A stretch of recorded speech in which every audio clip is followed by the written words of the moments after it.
You know that word hustle? In our modern world, hustle culture is literally everywhere. It's all about the grind, pushing through the exhaustion, and honestly, it almost always leads to hitting a massive wall where we just experience total burnout. But what if there was actually a way to generate a completely unstoppable, fatigueless momentum? Today, we're completely dismantling our everyday, kind of limiting understanding of effort and introducing a profound ancient Buddhist concept. In this explainer, we're diving into a really fascinating text by the philosopher Nagarjuna to explore something called Virya Paramita, the perfection of diligence. It's an energy so vast and so unyielding that it literally reshapes how we interact with reality itself. Okay, so here's a quick roadmap for this explainer. 1. True diligence. 2. Body versus mind. 3. The ultimate sacrifice. 4. The wisdom of reality. And finally, 5. Equality of body and mind. Let's jump right into part 1, true diligence. Let's start right at the beginning and look at what it actually means to exert immense effort without ever experiencing that dreaded burnout. The core definition here is Virya Paramita. In the source texts, diligence has a few specific characteristics. It's about being really capable in your tasks, initiating action without hesitation or difficulty, having an absolutely resolute will, and, most importantly, having a mind completely free from fatigue. So the crucial point to grab right away is that we aren't talking about working overtime for a promotion or, pushing yourself to the brink at the gym. It's an unstoppable momentum of the mind and body entirely directed toward ultimate awakening. Actually, the text uses this great analogy of a brave merchant attacked by a demon. The demon traps his hands, his feet, his head, but the merchant just boldly declares, "Even though I'm bound, my mind will never rest. I will fight you with the power of diligence and never retreat."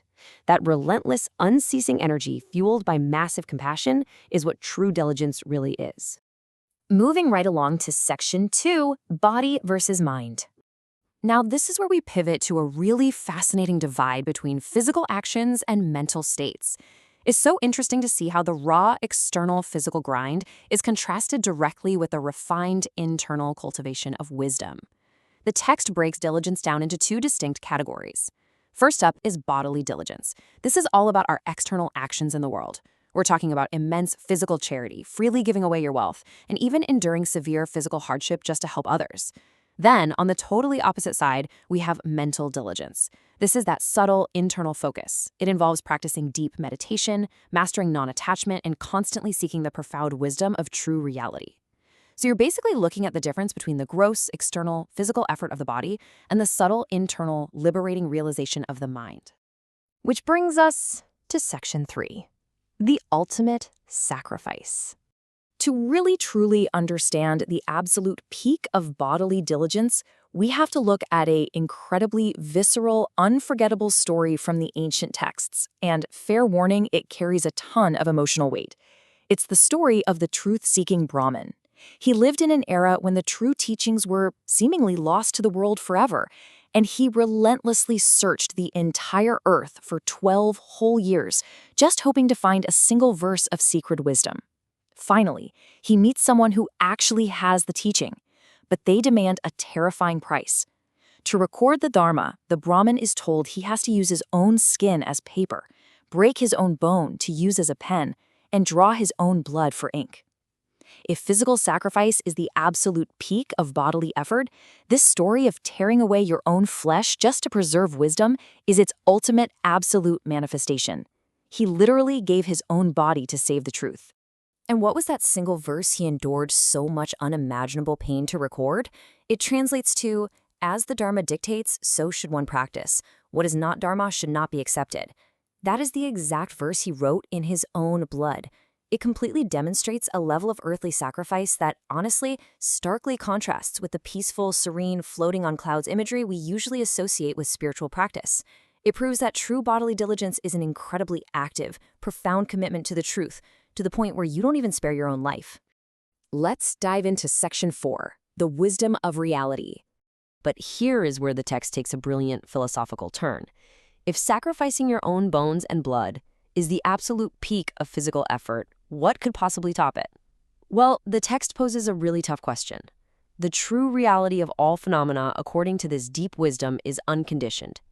Everything is essentially empty, transient, and illusion-like. It's all just a dream. So here's the paradox you really have to grapple with. If everything is ultimately an illusion, why strive at all? Why go through the agonizing pain of that truth-seeking Brahmin? Why not just sit back, relax, and do nothing if none of this is truly real anyway? And the answer to that elevates us straight into the profound concept of mental diligence. The awakened being, the bodhisattva, understands perfectly, with absolute clarity, that all phenomena are exactly like a dream. Yet, they strive endlessly. Why? Out of pure, unadulterated compassion. They are operating in the unconditioned. It's this incredible mental state where massive action happens, but entirely without attachment. They know the suffering of the world is ultimately an illusion, yes, but they also know that the beings experiencing that suffering feel it as completely, agonizingly real. So they strive powerfully within emptiness itself to liberate everyone. And the text brilliantly illustrates what drives this motivation. It gives this terrifyingly detailed vision of what the bodhisattva sees across the 5 paths of existence. They see formless gods eventually running out of good karma and plummeting back into desire. They see humans completely trapped in fleeting joy that inevitably turns to pain. They see animals enduring brutal labor, being whipped and beaten. They see hungry ghosts burning with an unquenchable thirst, with throats described as being as thin as needles, unable to swallow. And they see hell beings tortured endlessly in boiling cauldrons. By using their divine vision to see this agonizing, endless cycle of suffering, their tireless effort is continuously fueled by the deepest empathy imaginable. They literally cannot stop because the suffering hasn't stopped.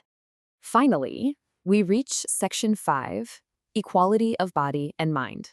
So how do we actually bridge the gap? How do these two totally extreme concepts, the visceral physical sacrifice of blood and bone and the profound mental realization of total emptiness, how do they come together? Well, the text lays out a clear progression for this ultimate synthesis. Step 1, practice boundless physical effort. That's your bodily diligence.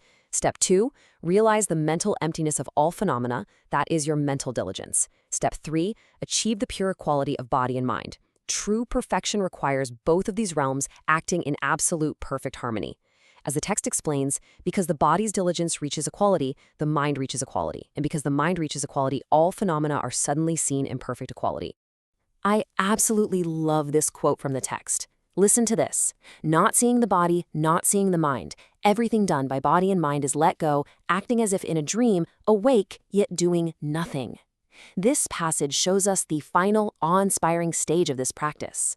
When you successfully merge that intense, grueling physical effort with the profound mental realization of emptiness, ultimate effort becomes completely effortless. It is totally unattached, boundless, and free. You are doing the most intense, demanding work possible to save the world, yet internally, you are completely at peace. You are awake, yet doing nothing. So, I want to leave you with a provocative thought to chew on today regarding how you direct your own energy. How can you actually apply this concept of effortless effort to your own life right now?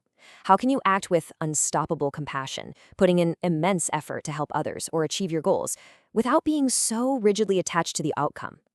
I invite you to really reflect on what true fatigueless diligence looks like for you and how you might find that perfect balance of intense action and deep inner peace.